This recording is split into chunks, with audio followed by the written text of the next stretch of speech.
আসসালামু আলাইকুম। এই ভিডিওতে আমরা আলোচনা করব রসায়নের চতুর্থ অধ্যায় পর্যায় সারণী সম্পর্কে। এটি হচ্ছে পর্যায় সারণীর পঞ্চম লেকচার।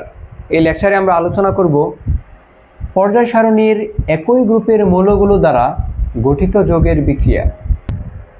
পর্যায় সারণীর একই গ্রুপে অবস্থিত মৌলসমূহের ভৌত ও রাসায়নিক ধর্ম একই ধরনের হয়ে থাকে। যেমন 17 নং গ্রুপে অবস্থিত মৌলসমূহের মধ্যে রয়েছে fluorine, chlorine, bromine, iodine.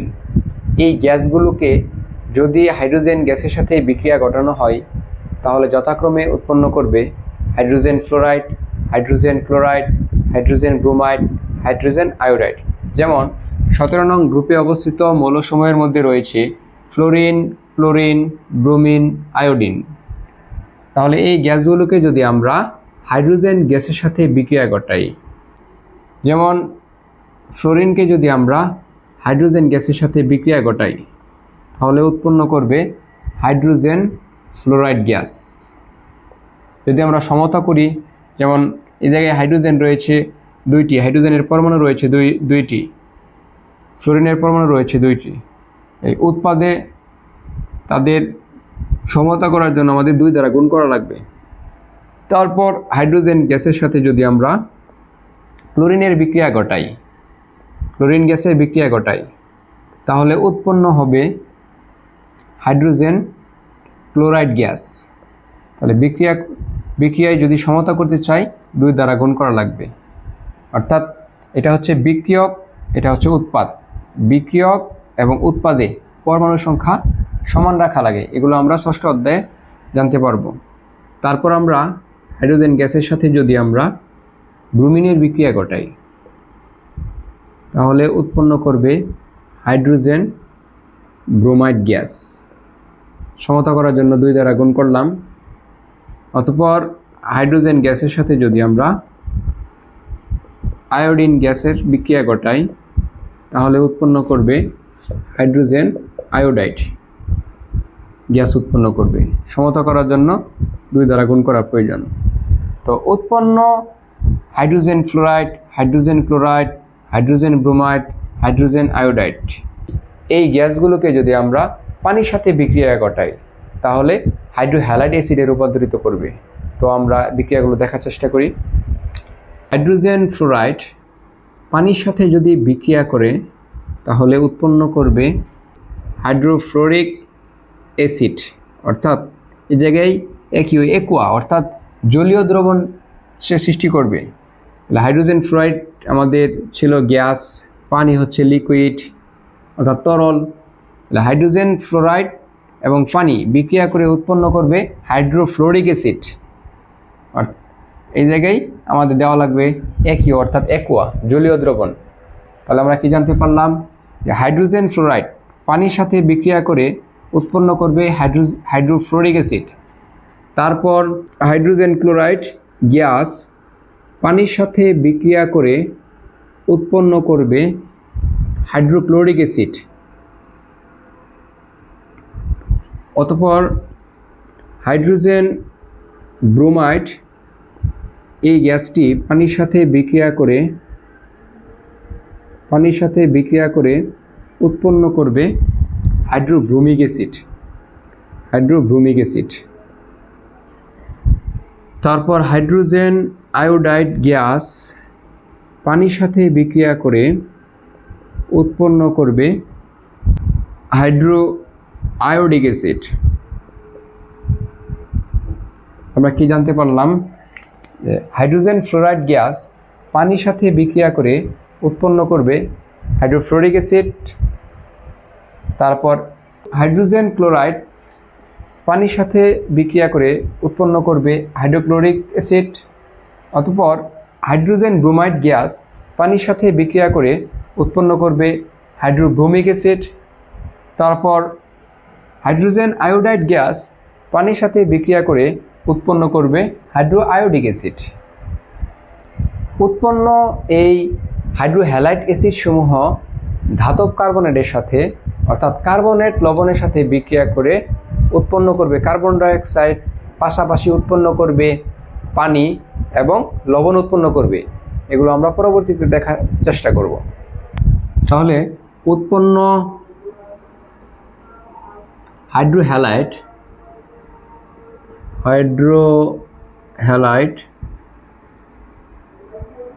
Acid সমূহ কার্বনেট লবণের সাথে বিক্রিয়া করে, কার্বনেটের সাথে বিক্রিয়া করে উৎপন্ন করবে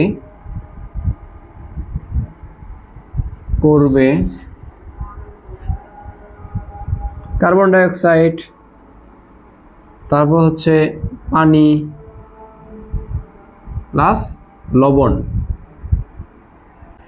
তাহলে আমরা কি জানতে পারলাম যে উৎপন্ন হাইড্রোহ্যালাইড অ্যাসিড সমূহ কার্বনেটের সাথে বিক্রিয়া করে উৎপন্ন করবে কার্বন ডাইঅক্সাইড, পানি এবং লবণ। যেমন উৎপন্ন হাইড্রোহ্যালাইড অ্যাসিডের মধ্যে ছিল আমাদের HCl, হাইড্রোক্লোরিক অ্যাসিড। এই হাইড্রোক্লোরিক অ্যাসিডের সাথে কার্বনেটের সাথে বিক্রিয়া করবে, অর্থাৎ ধাতব কার্বনেট, যেমন ম্যাগনেসিয়াম কার্বনেট, ক্যালসিয়াম কার্বনেট। যদি আমরা উৎপন্ন এই হাইড্রোহ্যালাইড অ্যাসিডের সাথে আমরা যদি ক্যালসিয়াম কার্বনেটের বিক্রিয়া ঘটাই, তাহলে আমরা জানতে পারলাম যে ক্যালসিয়াম কার্বনেটের সাথে যদি আমরা ওই হাইড্রোহ্যালাইড অ্যাসিড সমূহ এর বিক্রিয়া ঘটাই, যেমন আমরা যদি HCl এর বিক্রিয়া ঘটাই, তাহলে উৎপন্ন হবে calcium chloride plus carbon dioxide plus পানি। কি বলছে যে কার্বন ডাইঅক্সাইড উৎপন্ন হবে এবং পানি উৎপন্ন হবে। আর কি উৎপন্ন হবে?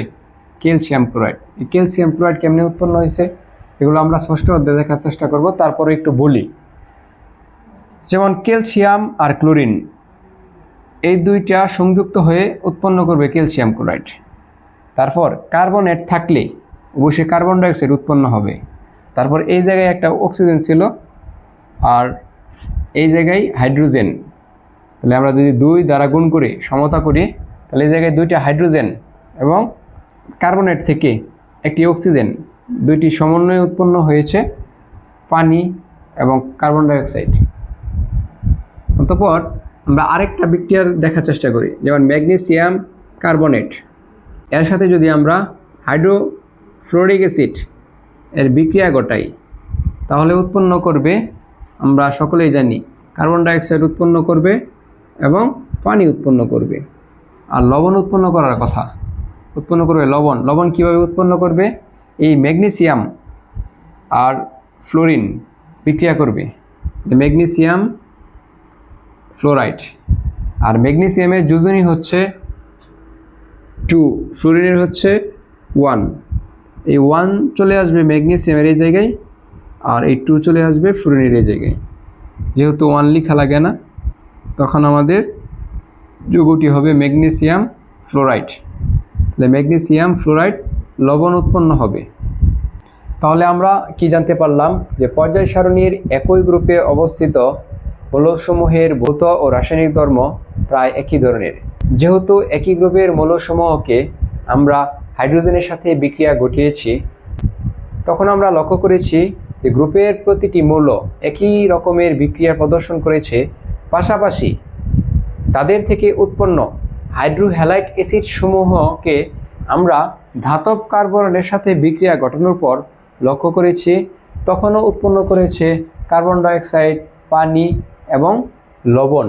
অর্থাৎ তাহলে আমরা খুব সহজেই বলতে পারি যে পর্যায় সারণীর একই গ্রুপে অবস্থিত মৌলসমূহের ভৌত এবং রাসায়নিক ধর্ম প্রায় একই ধরনের, এবং তাদের সাথে আমরা নির্দিষ্ট কোনো মৌলকে যদি বিক্রিয়া ঘটাই, তাহলে উক্ত গ্রুপের মৌলসমূহ একই ধরনের যৌগ তৈরি করবে। তো আজকের ক্লাস এই পর্যন্তই। পরবর্তী ক্লাসে আমরা এই অধ্যায়ের সর্বশেষ টপিক নিয়ে আলোচনা করব, অর্থাৎ বইয়ের যে বেসিক আলোচনাগুলো আছে আমরা লেকচার 6 এর মাধ্যমে শেষ করে দেব।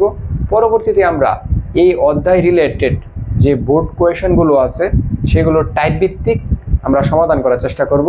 আর যেগুলো টাইপ আমি করাবো এর বাইরে কোনো প্রশ্ন আমাদের বোর্ড পরীক্ষা হোক বা আমাদের অর্ধবার্ষিক বা বার্ষিক পরীক্ষা কোনো জায়গায় এর বাইরে আসবে না।